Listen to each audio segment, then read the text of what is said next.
Welcome to Book Thoughts. We are Thoughts for Books, and these are our thoughts on books. Today is a special episode. We have our first ever author interview. Woo! Woo! Please welcome the author of Lesser Gods, Heather Dubree. Oh, do you know how to... Is it Tara or Tara that introduced us?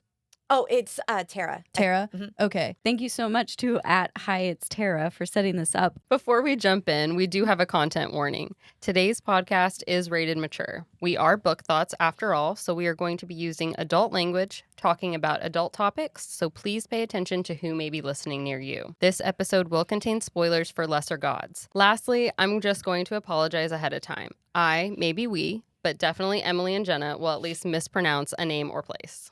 I think it's obvious that the first question should be, what is a quick teaser you give when someone asks about what the book is about? So what I like to tell people trying to just grab them real quick is that it's an enemies to lovers arranged marriage trope, which is one of my favorites. And it's vampire human. So it's slightly a monster romance if you want to classify vampires as monster. And I like to let them know that it is a wartime book. And it really delves into these two different people trying to figure each other out within this backdrop of 200 years of war between them. My biggest thing whenever I tell people is it's spicy, but it has a lot of plot. It's good spicy, though. Like, for anybody who questions or is afraid, it's good spicy. I love it. I'm here for it. That is one of the favorite spices that I've read. Oh my Your God, writing was great. Because some people just don't have it. Well, even the yearning, I know we can get into it later, but you did a great job of the timing of things, of just making people get to know each other within these characters and the development. This is just a burning question I have. I'm already jumping ahead. When you are going to write a spicy scene, do you have to go into a separate setting of when you're writing the regular book? Yes. Are you in a coffee shop just writing the spicy scene or no? I cannot. I literally was in the coffee shop writing a couple days ago, and I had to stop because I was getting in the spicy scene. I immediately was hovering around my computer. I'm like, nobody look at me. I have to have a playlist going, and I have to be nobody can disturb me. Yeah. So. That's what I thought. That's why I said I would go in a closet. I definitely don't want to have my son run in. I don't want anything to happen. I just want to be in the zone. That would be me. I made it's technically our guest room, but it's also where I keep all my bookish stuff and all of my books, and I also use it as my office. The door is closed, so if you have kids, they don't care if the door is closed. And my son is 14, so I'll just be writing. I'm in the zone. I got headphones in, and I just hear this door and I'm slamming my computer shut. I'm you don't see anything. What's going on? What do you need? I'm not doing anything. Exactly. See, my son's 13, so I was reading your book and turning my body to block him from being able to read because he's so quick to just be what are you doing, Mom? What are you I'm doing? no. It's nothing. Yeah. I usually read a lot while I'm flying. I travel a lot for work, and they have those things where you can put a thing down and then put your iPad in front of you on the seat in front of you. I put my Kindle there. And so when it's the spicy scenes, I'm okay, I'm going to read it right here in front of me. I don't want it up there anymore. I honestly have this weird fear, and I've seen it on some on TikToks or forums, and they're somebody takes a picture of somebody in between the seats on a plane, and they're just reading the most raunchy thing. I'm no, I literally will hover over it. Yeah. Nobody can know. I've seen that. And it's always the people that read at font 100 where it's 3 words a page. We're all reading your text messages when they're like that at that point. Come on. Oh, yeah. I saw a TikTok one time where it was, or even SNL has done a skit where it's your favorite movie on a plane is the person sitting next to you because you're always watching their show. Just go ahead and share it with them at that point. Yeah. Give them a do you want to plug your headphone in? What inspired you to write The Lesser Gods? I wrote my first book, The Weight of Our Sins, and I was having a book hangover / inspirational crisis. The actual part of writing the book is my favorite thing. And so having writer's block when I knew I was just getting vibes, not a plot line. Originally, this book was going to be a fan fiction. I was plotting it out for a fan fiction, and I was really into it. I don't know. I'm sure there's other authors and other creatives that do this. When I drive, I put on my music and I'm daydreaming. Probably shouldn't be, but that's how I get most of my inspiration. I'm oh my gosh, I missed 10 turns. Where am I? But it was going to be a fan fiction, and it turned not into a fan fiction. Once I started really fleshing out the plot in my head and started writing it down, I was oh my gosh, I found it. I got something. I have inspiration. It was already going to be an alternate universe, so it didn't really matter. I hear authors use the term plotting a lot. So when you're writing your stories, you're not writing from chapter 1 to chapter 30. Are you at first doing like, okay, this is how I want the story to go from A-H, on, and then you start to do the letters in between? I mean, there's two different modes. I mean, I'm sure there's more, but like some ones when people write, and one of them's called pantsers, and that's you're writing from the seat of your pants. Yeah. So no plots, just vibes, just going for it. I did that with my first book, and it took me 2 years to write. And I had to rewrite a lot because then I was like, oh, wait, I want this to happen. And then I'd have to change something. So this one, I actually sat down and wrote out a brief plot. It did change several times while I was writing it because sometimes the characters just do things and it changes the story. But I did have like a main plot, which helped a lot. You said that you get in the car and listen to music to brainstorm. Is that where you get your playlist that you list in the front of your books? Oh, yeah. Okay. I have to listen to music while I'm brainstorming. I also will go to the gym and just, hit that incline and just listen for a while and daydream. So it's almost like making like edits in your head to TikToks. Yeah. So I can see it pretty clearly in my head, and it helps me like so much. Like there's no way I could write without music. I think Sleep Token was probably my favorite aspect of that playlist for this book, just because, one, I love being in their albums, but two, I really felt like it connected with the characters. Like, as you were reading them, you're like, this is perfect. This song for this scene, or, It was great. I love that you included that. I'm so glad that people kind of connected with the playlist because it was so important to me, and it was so big while I was writing my book. I drew a lot of inspiration just from the feelings. It's not even necessarily the music itself. It's the feelings that they invoked while I was listening to it. So it was a very emotional time for me. And it kind of really, it was able to kind of, I hope, translate onto the book. No, it definitely did. And I think the opening scene, let alone with it, you showing the war at its full extent, I thought that was really cool because you see kind of the ups and downs even throughout the book series or the book itself. So I liked seeing that you kind of get thrown right in right at the beginning. I saw an interview with Penn Cole. She's the author of Everflame. And she said she wrote the whole first book, half of the first book, and then started over because she realized she wanted it in first person POV. It's like, I'm not an author, but that sounds like a lot of work. I was going to say that sounds like a nightmare I have. Reoccurring. Yes. If you had to pick one song for the theme of this book, what would you pick? Probably Euclid by Sleep Token.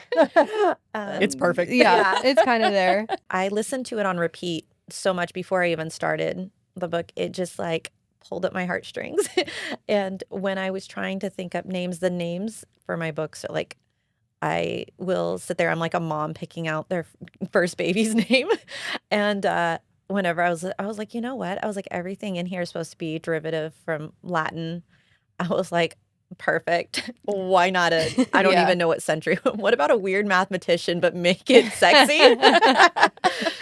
Well, I'm here for it. Where did your other names come from? Like Emmeline and Sasha? I'm such a Pinterest girl. I will go on Pinterest. I'll go on baby names, which is hysterical because then all of my For You pages, all of my ads are all baby names. So what I wanted to do was really Greek, Latin kind of vibes. It's very dark academia. So I wanted something that kind of gave that old world kind of feel. So Emmeline was one of my favorite ones that I saw, and I don't know, it was just really cute. And then Sasha, she just kind of came to me. I was like, I didn't want everyone to have a super insane name. So Sasha just kind of... Thank you for that. You're welcome. I mean, 'cause you just said a basic name and I still butchered it, so... Once again, I had to go and on the little thing, it'll be like a machine telling you what it is. Yeah, I have to listen to it over and over, and I'm like, okay, all right, I got this. I like Emmeline because you call her M a couple times. Yes. My name's Emily. A lot of people call me M, so I felt like a connection with that. Were you ever tempted to use family names or to use people that you know and love or hate? Only time I've done that yet. So I will use in my first book, I named the horse my childhood horse's name. In another book, Not with Lesser Gods, I name a character in there. It's a kind of derivative of my mom's name. I will kind of sometimes get inspiration with like little things like that. I think I would be the worst at that. I would every character would be like, okay, so that's her brother. This guy's name is after her husband. It's not a bad way to do it. I don't know if I have it in me to write a book. I'll leave it to the professionals. I was going to say that you said you listened to Euclid and it made you really emotional and it pulled out at your heartstrings and everything. And I wanted to let you know that when I was reading his story, I got emotional several different times because it made me almost cry several times. That's like the nicest thing you can say to an author. Yeah. I was going to say, I rate books solely on the emotion that they provoke. And yours provokes a lot of emotions and at very specific points. And I think that that's really hard to do. I like to give my characters a lot of trauma. That's what we were talking We about. love that. Trauma bonding is a really good way to get to your audience. 100%. Did you guys have a song that you wanted to say? Oh, no. Honestly, I listened to Euclid quite a bit while reading it, especially when it was his emotional scenes, because I felt like even that song, it like drove out like his sorrows a lot and like what he's going through, but what he's trying desperately to change within the reign of his kingdom once it comes to him, basically. Like, because the king pisses me off, the vampire king. Yeah, he's oh my terrible. gosh. He is terrible. But, you know, I'm glad that you did that because you need somebody to be angry at in a lot of the sense because you're like, this is a 200-year plus war, like at this point. And now you have two people who in this bargain want to make a difference. So let's see what they can do. Let's see how they can try and do that. Well, the king really embodied a stone-hearted vampire in the traditional sense of a vampire. So I liked that. Yeah. What you think of when you hear the word vampire. Exactly. I didn't think of a song for the entire book, but how I envision things, I will hear a song and think, oh, that would be so good for this specific moment in this movie or this book or this TV show. I'm like, I can picture the scene. And so a song that came up where the shadow ends, and I just picture her when she realizes she's going to have to be the sacrifice for peace, basically. Yes. And I just picture her walking up to take her place and that song playing in the background. I don't even know who it's by. It's just one of my like songs. I'm the worst at names.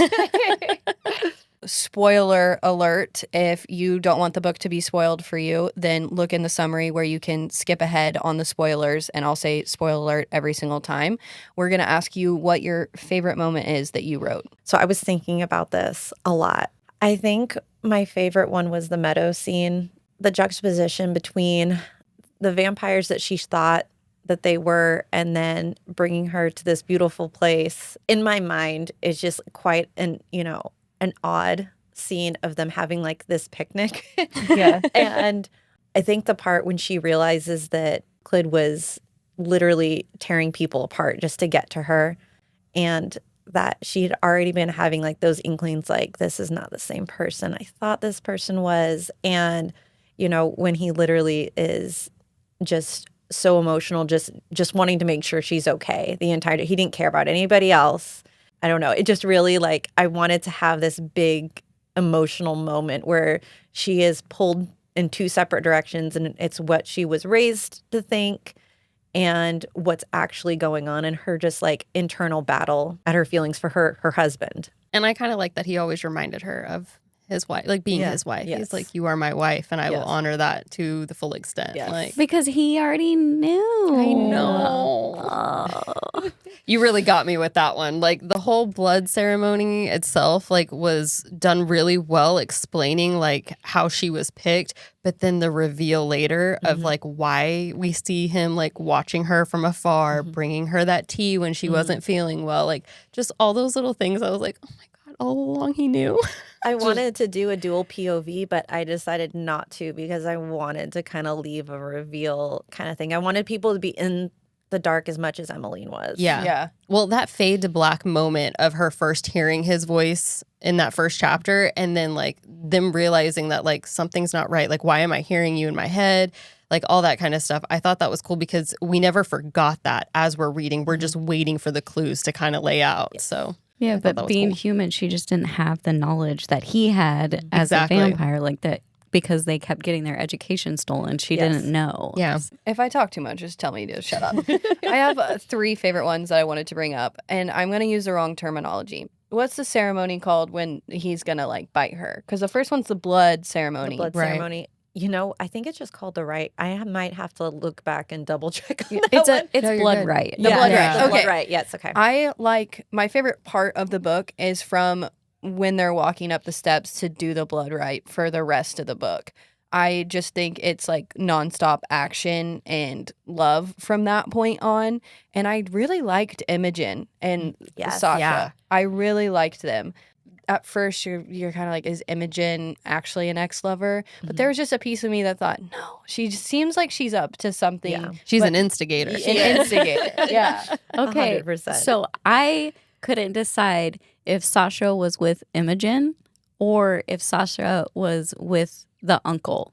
Yeah. Like, I was so torn because you hinted at different things happening, like the aunt leaving and then the ceremony taking place, but you didn't say the uncle left. Yeah. And then I was like, what's going on? Yes. What's scheming here? So that was cool. I'm so glad. I'm like, I feel like I'm so bad at foreshadowing.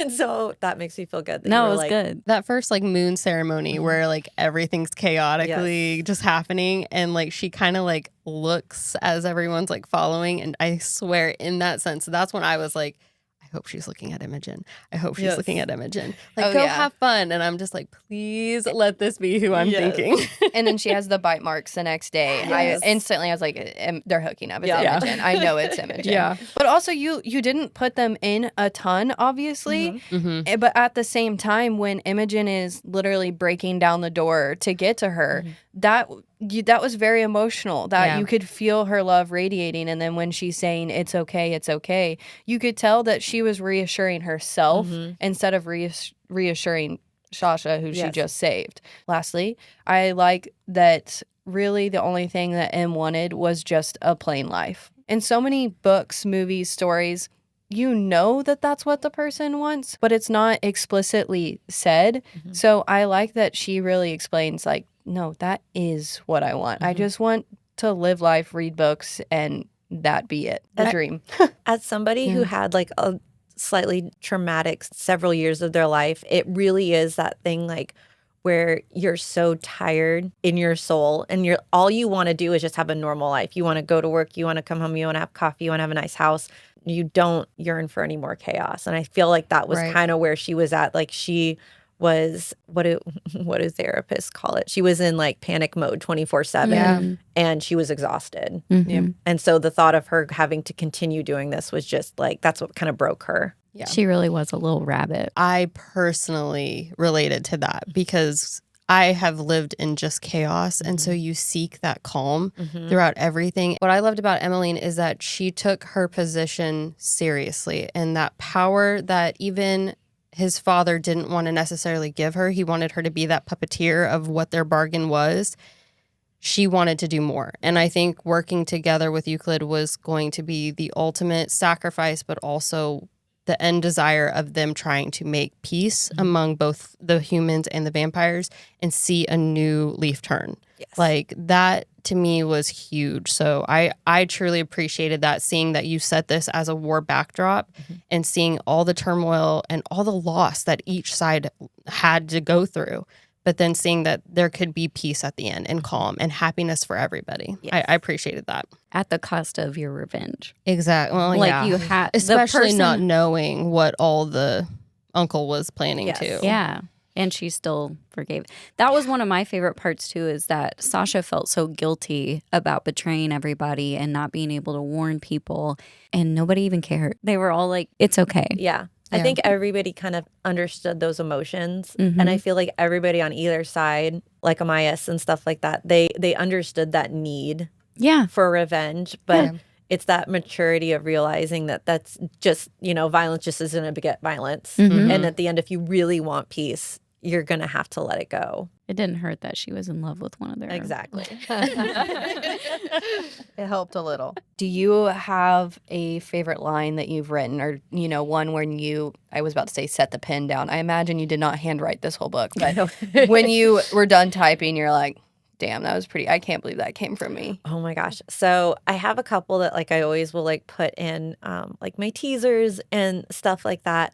But I still think my favorite one was after she slapped Euclid in the bedroom and said, careful, wife. I might start to think that you're flirting with me. Yes, yes. And I just love that because it shows he's kind of a sarcastic asshole, and I love that. Yes. That's my type. Two that I have highlighted. The first one is it seemed odd how the sky could be that blue and the birds can have the audacity to sing while her whole life fell apart.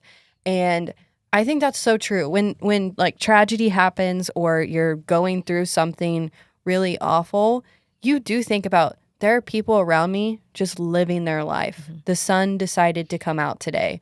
Why is it out when it's my worst day? Mm-hmm. So I liked how you put that into words. So I wrote that line. You should see my notepad on my iPhone. Wrote this book very shortly after my mom passed.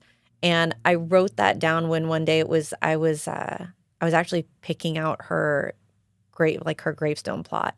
And it was a beautiful day. Like birds were singing and it was just great. And it just hit me. It's like I'm having the worst day of my life. And everyone else might be just going out and getting coffee. Everyone's, listening to their music and the song. And so I put a lot of my own trauma into my books and things I'm feeling about that. I think that's what makes it provoke so much emotion, though. It's authentic. You can tell when someone's faking that emotion. That line, you could only write if you've experienced that thought. Exactly. I mean, anybody that's been through it has that realization that you walk outside and you're like, everything's going to keep going even though my world has stopped. Mm-hmm. Exactly. So it's so relatable. It really is. And I think that the sentences that you write that provoke so much emotion, even when he's being snarky like that, they are just heartwarming at the same time because it's like, I'm not alone. I know that everyone goes through this, but also like I enjoy those little tidbits because it's something I can highlight on my Kindle. I can highlight in my book if, I can always return to them later is I guess what I'm getting at. This one's a long one, so I apologize. But it says, it has nothing to do with any deity, Emmeline. It's because I have loved you since the moment you nearly ran me through with that little silver knife of yours that night. Because I saw your spirit in those woods before I ever heard your voice. Your soul recognized mine before we ever spoke. I just really like the soul recognizing. I feel like that is when you truly fall in love with someone, you recognize their soul. Your soul's drawn to their soul. So I loved that one. So it was a highlighted one from other readers. It's like, okay, well, I'm going to highlight it too because I also agree. I highlight a lot of spicy scenes as well. Yes. So I may text you later and be like, hey, so this spot this right here. Keep writing this spice. A lot of writers, when I get to the spice, I'm like rolling my eyes and I'm like, this is not what was going to happen. And the way that you wrote it, I was like, yes, I like this. This is so good. Thank you. I could not put it down. Like I started the book and sometimes I'll read like 2 or 3 books at a time. So like I kind of just jump around.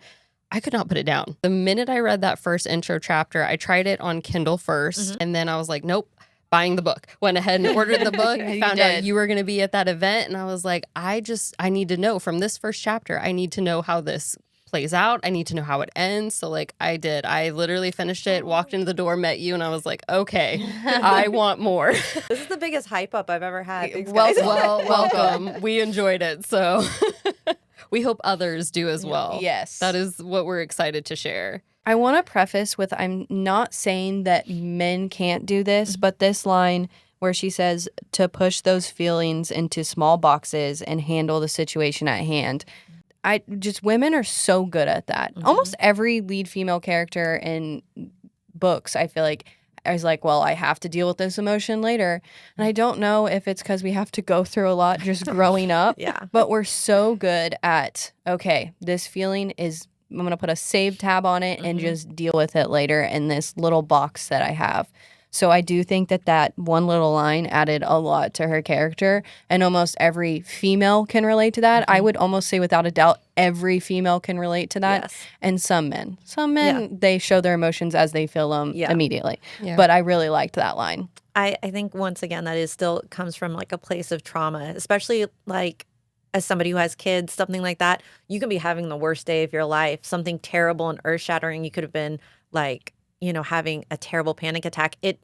life doesn't matter. And so you really have to learn how to compartmentalize if you want to get through your life. And so once again, writing this through a very traumatic time, it was, I just keep putting all of my stuff on my characters, but it was that part. It's like you put it in a box and you deal with it later, because right now other stuff has to happen. Yeah. And what a healthy way for you to deal with your emotions too, is to put them into characters. And I mean, I'm speaking for you, but that feels like such a therapeutic way to deal with life's traumas or life's hills and mountains, is to put them into your characters, because I'm sure writing out how your characters handle it might help you handle it. 100%. I definitely find writing as a piece of therapy. And even when I write like a little more funny or like, not as angsty books, they're still like, they have to have something wrong with them. I have daddy issues, so immediately like any of the like father figures, I'm like, you're an asshole.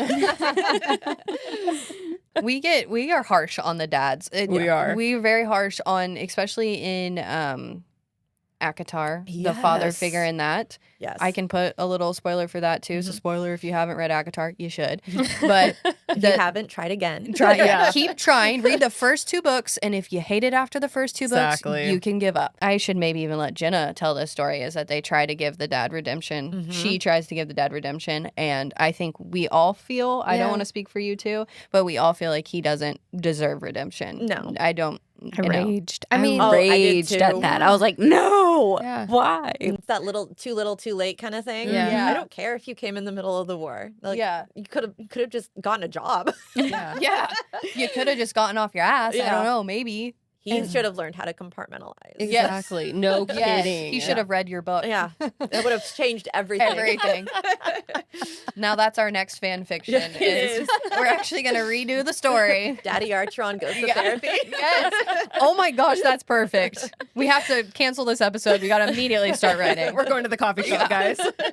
No, that was great. Especially when that arrow hits him in the head. And I was just like, I don't even feel bad for you. No. Because at this point, now I know who gets to rule the kingdom, and it's not going to be you. I don't like giving bad characters. I don't like seeing, because that's the revenge person in me. Emmeline wasn't going to lower herself to take that kind of action because she was above it. Right. But it still, to me, needed to be done. So I took Yes. care of it. We applaud. I had a feeling. I was like, there's no way this man makes it through, because the world wouldn't be better with him. He's trying to make True. it look like it would be better with him, but there's no way. A lot of the book was a lot about the emotional labor of women and what they are having to do behind the scenes, including Euclid's real mother. Yes. And so you see these little things and these little tiny ways she tried so hard. This guy Romulus is such a bad person. And nobody else knows about it other than him and his friends. And then you've got her aunt at the end being like, I don't want this. I'm tired of sending my babies to war. I'm tired of seeing everybody slaughtered. And it's the men that keep this revenge thing, and the women trying so hard just to keep shit together. Yeah. Seems like real life world. Yeah. we need Or more real life. women Yeah. leaders. That'd be great. 100%. You get to see the aunt's realization too. Like right after Romulus is killed, that's all happening, and there's so much like want for revenge by everybody around her, and she's like, "No, just stop, stop." And then they get to retreat, but before they retreat, she yells at her aunt, like, "How can you be doing this? I know you don't want your son to go through this battle like we are right now." Yeah. And her aunt's like, Yeah. "Oh, shit, you're right." I think the fantasy of revenge is way nicer than the actuality of it, especially whenever you're seeing it firsthand. Her aunt probably wasn't as much on the battlefield. She saw the people coming in. So she has this general of a husband who's very just war, and it's just these people are, just casualties of it. But seeing it up close and personal is completely different. And you see it again at the end of the book. He says, "You're much more forgiving than I, wife," because he's I also would not forget. I'd be like, you almost killed her. Yeah. You're not coming to Thanksgiving. Yeah, exactly. I forgot completely about bringing that up. I do think, and going back to Jenna saying that his story is so tragic, is his mother's story is just, I can just having the knowledge that she was only an hour away your entire life, that would make me want to rip the world apart. Yeah. That would make me so angry. I would have killed Not my even father. finding out while she was still alive. Yeah. Yeah. Like, that's what it kills me, too. I know, all that. You then have to not only mourn the person, but mourn the lost time, which is Exactly. almost worse than mourning the person. Mhm. This is a question that I want to ask every author ever is, have you ever, I imagine when you wrote this book, you sent it to people and you still probably hear people's ideas. Have you ever heard someone's idea for maybe a certain part or character or plot line and you're like, dang, that was really good. I might have actually done that. Yes. So I have 3 friends that I always send my chapters to, and they're so sweet because the writing is just atrocious. It's literally just like, throwing up on the page and be like, what do you think of this? And they'll be like, oh my gosh, is blah, blah, blah going to happen? I'm like, well, it is now. So yeah, 100%. I'll have people be like, oh my gosh, I think I figured it out. I'm like, God damn, that was better when I wrote. Don't read it anymore. I actually have to fix something. Yeah. I just wonder that because when we do these like really large series, we are like just filled with fan theories that don't even make sense. But I have to wonder if authors ever listen, not to us specifically, but ever listen and they're like, oh, actually, I should have done that. I've always wondered that, especially like with the stuff with like Sarah J. Maas's books. I wonder if she probably isn't, just for this exact reason, like getting on TikTok and you have these people that are like, this is why this links, this is what's going to happen. Yeah. She's like, Yeah. That could have happened. The breadcrumbs I missed. exactly. I guess that just goes to the next question is, do you read reviews? Do you read every review or do you like to stay away from it? I wish I could say I had the personal responsibility not to read reviews, because I am on the camp of stuff like Goodreads and stuff like that. That's for the readers. That's not for the authors. They're not being personal there. They're literally telling, and it's their right. Like when you put something out there. It always Every happens. episode. It happens Every episode. That one almost took you out, though. I was going to say that was almost a fatality. Goodreads, once again, I have pretty thick skin. I've been a business owner for 7 years now. It doesn't really bother me. Sometimes I take it as feedback. I haven't told anybody this, so I'll just say here. So I edited it myself. Okay. I was diagnosed with ADHD when I was 19, so way past high school thing. So me, and like even as much as I read, my grammar and stuff is not super great. So I had friends help me and everything like that, but I'm really excited because I hired an actual editor to re-go through my book. And that's, I think, one of the biggest things that I've seen people are like, I DNF'd because of, the grammatical errors. I read a lot of fan fiction, so my brain just immediately, like, I'm just like, if the vibe is good, I'm here. Yeah. Right. So, but I realize other people are not like that. I'm a perfectionist. So now that I have the opportunity, it's getting re-edited. So once again, I feel like it's more of I take it as constructive. Even if some people aren't being constructive, I'm okay with it. Yeah. I mean, there has to be That's exciting. growth. Yeah. Right. You're just, I'm you just a have to have baby. room for growth. Yeah. I'm just a girl. Yeah. I'm just a baby. I'm just a baby. No, that's exciting though, because where you are now, you have a third book. I know we'll get to that, but you have a third book even coming out or is out. So Yes. like that's huge for you. You probably didn't have the opportunity to with your not at first all. two. And so like I'm excited for you because there's so much more to come from here. And I think you have the harder part down. Yes. You have a great story. You're a great storyteller. You have great lines. And like I was saying earlier, we were all saying is that you provoke a lot of emotions. Yeah. And that to me is probably the hardest part of any author's writing journey, is being able to put the emotions down and then to have people read that and have the same emotion. And my favorite thing as a reader is character development, and that you were able to develop characters in just one book is very nice and rewarding as a reader. So And a standalone fantasy is so different than standalone romance fiction, things like that, because you have probably 5 chapters to set up an entire world and story and then hope people stick for the actual story. Yes. The one thing I am always here for when it comes to like fantasy and just in general, and usually these are longer series, so you did it in such a short span of time, but I cared so much for the Spectres and what they gave as a found family to Euclid. during all of his hardships. That means a lot to me in every series. And so you nailed it with that, because I think that's something I talk about with my friends when I discuss this book, outside of just the romance that you bring. So, And you know books. You are the largest reader I that don't know I about know. that. I am probably like how you said, give me a story. If I'm in it, great. Like I'll just fly by the seat of I don't read too much into it. Yeah. So If I'm entertained, I'm happy. Yeah, that's it. No, found family is one of my favorite tropes in fiction books. It's just like, you know, they didn't have it and they made it themselves. I think that makes it so special. Yeah. Have you ever thought about expanding in this world? Because you talk about there are other vampire, I don't know if kingdoms are the right word, but there are other vampire kingdoms. So have you ever thought, hey, I could like maybe write a book showing their journey now as king and queen and fighting the war against other vampires? Way to go, Emily. Still my Because if you're not writing it, I'll start. No. So you're like done. So I always say it's never a no, because I found this out about myself when I wrote my first book. My first book was supposed to be a duology. I still haven't finished the second book. Once again, I have ADHD, and I learned from that book as an author, it's very hard for me to keep hyper focused on one thing. So standalones or intertwined series that bounce to a different couple keep my attention. I use my ADHD a lot when I'm writing, and other people I'm sure that have things like this. I get hyper focused on things, so I get hyper focused on my book idea. So I'm eating, drinking, sleeping. I wrote that book, the first draft, in a month. It was done. Through. Wow. I couldn't do anything else. If I tried to like even play The Sims, I was like, no, what's Euclid doing right now? I just have to wait for. I have a lot of things on my notepad that expand the universe that might end up being a thing soon. Do you have a writing ritual? Yes. So I write best at night, which is also bad because I'm a mom.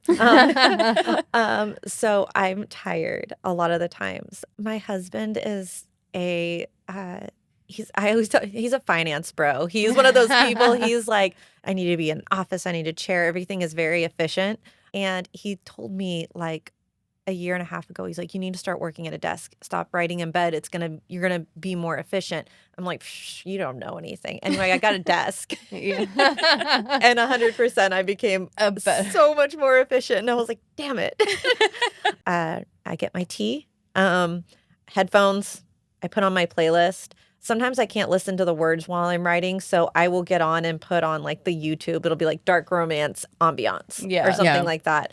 So normally it's at night. Now, I'm a photographer, so if it is slow season, I get to write while my son is at school. So I'll sometimes have my morning coffee and just write the entire day until I have to go out. So it's not as much of a scheduled ritual. Like I know like people like Stephen King have like an actual like this is my writing time and really make. I mean, but he's a full-time writer, so he can make it like a business. But if I'm not, if I have something else I have to do, I have to put myself in my office, because if there's dishes or something, I will just.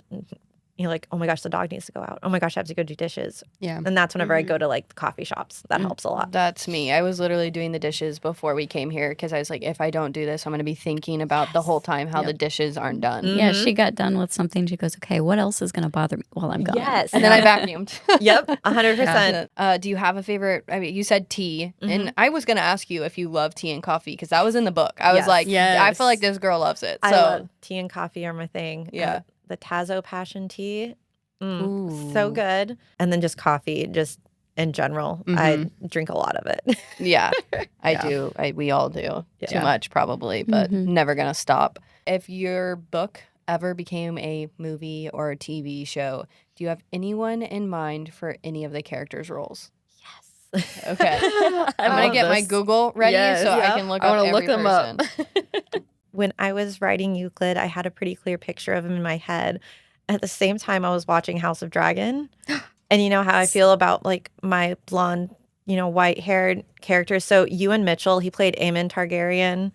I don't know, the chin, the nose, it just gave like, and he has shorter blonde hair in real life. He has a vampire look too. Yeah, he does. He has that ethereal like vampire-ish kind of look. And I loved how like when I was watching like House of Dragon, I was like, the way he talks, it's like it's so sexy but posh at the same time. Yeah. Mhm. Also, I just like the bad boy, so I'm just like immediately you and him, you and Mitchell. He's amazing. And then I'm gonna make sure I get. So she was actually on my Pinterest board when I was writing Emmeline, and it's Daisy Edgar Jones, and she specifically did some. Oh yeah, I know her. Yeah. Yeah. She's in Twisters. Yeah. and she Yes. does her fake Oklahoma Yes. accent, and it kills me. It was- kills yes. me. I'm like, this is how you think we sound. Bang it. I know. We all catch the twisters. I'm not gonna lie. I may have watched it twice yesterday because I saw it was free on Prime Video. Okay, Oh my gosh, is it Jenna, you've got to watch it. It's definitely it's free now. good. Have you Yeah. watched the original too? Oh, I was obsessed. Me too. Yeah. I wanted to be a Disaster storm movies. chaser. Are you born and raised in Oklahoma? For the most part, like since I was 8, so Okay. enough Yeah. where it was like, yeah. Yeah, Yeah. You're That I technically- remember. Yeah. Yeah. Honorary. Are any of your characters dark skinned? Because I feel like I remember. Yes. Yeah. Amias and Imogen. Okay. Okay. And so I also have, hold on, I'm going to Yes. give you the whole I whole like list. her for sure. Tati Gabrielle, she's in the newest season, or not the newest season. She was I in don't You, have- but she was in Sabrina, the Teenage Witch, the newest one. Yes. She was one of the 3 sisters. and this it's- is Imogen. Yes. Yeah. I remember Perfect. her from Sabrina. perfect. Yes. Okay. And Oh, she's just got that face. she That's really She's does. so pretty, too. She's so pretty. I was like dying. flirting. You can see that. I love that in that show she even plays like she's Yes. the villain, but once you get further along, you're like, I could have been best friends with you. And I feel Yes. like Emmeline could have had that with Mhm. Imogen in the very beginning, but that separation, she's like, I did it on purpose. But she's Like, she's a true girl's girl without even Yes. being asked, because she's like, you weren't gonna tell her, so I just took it I into my own loved that. hands. Yeah, I they love- made her yeah. look like or you made her Yeah. look like the villain, but in all actuality, she was really kind of like helping it move along, and I loved that. I knew the whole time. I was like, she's not being malicious. Yeah. She is just trying to get this girl Yeah. provoked. Yeah, Like, that she just and they can hear her heartbeat. Yeah. So Yeah. she didn't realize that till later. So she's over here just like, I know this girl's got it bad. Yeah. But they won't gonna admit it. And I like her friend. Yes. I'm glad she came to the castle. Yes. She was yes. like, I'm here for it. I think those were wonderful for who they could play, and we're just gonna be the people here who just send them emails and be Yes. like, hey, listen, Be we like, have a "Hey, great guess book what?" you need to pick up. We got to start the process of Yep. putting the book into. Is it a screenplay? that you Yes. put it Yeah. into next? Yeah. A 2-part question. Okay. The journey of you getting your book published, like when you decided to finally take that step, and what would you say to someone who is thinking of, writing that novel or self-publishing? Do it.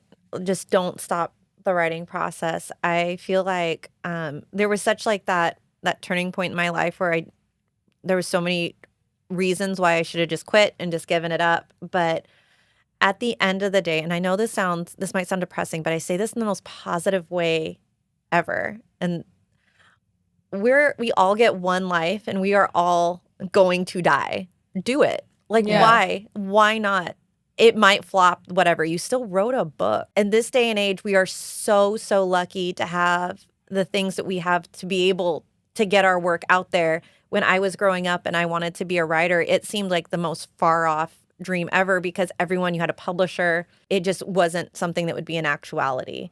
And so I think in this day and time, we can utilize, KDP, which is who I'm self-published with. I get to retain all the rights to my books. I'm able to have an audiobook. I mean, it's just a perfect time to really just put yourself out there. And if worse comes to worse, you wrote a book? Yeah. I Yeah. mean, nobody can say anything about that. And if they do, they haven't wrote a book and they're just mad they haven't. That's a solid point. Yes.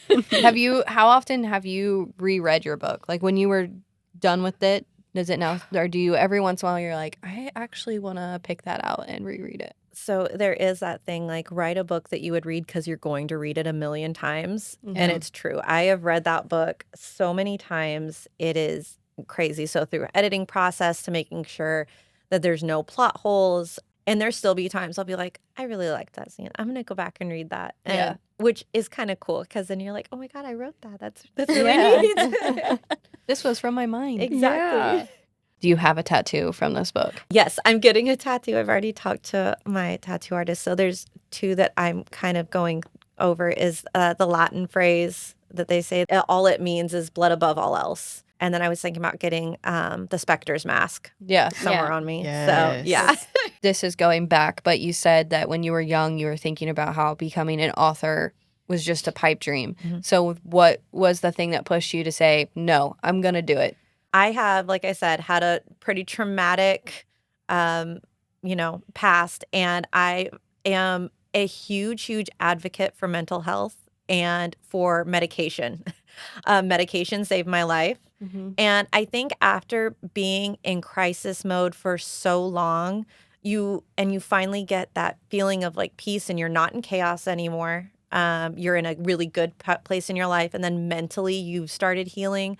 I think you realize all of the time that I don't want to say wasted because I don't ever want people to feel like their healing journey is like a linear thing. Right. But all of the time that you could have been doing something you wanted and, mental health, anxiety, fear held you back.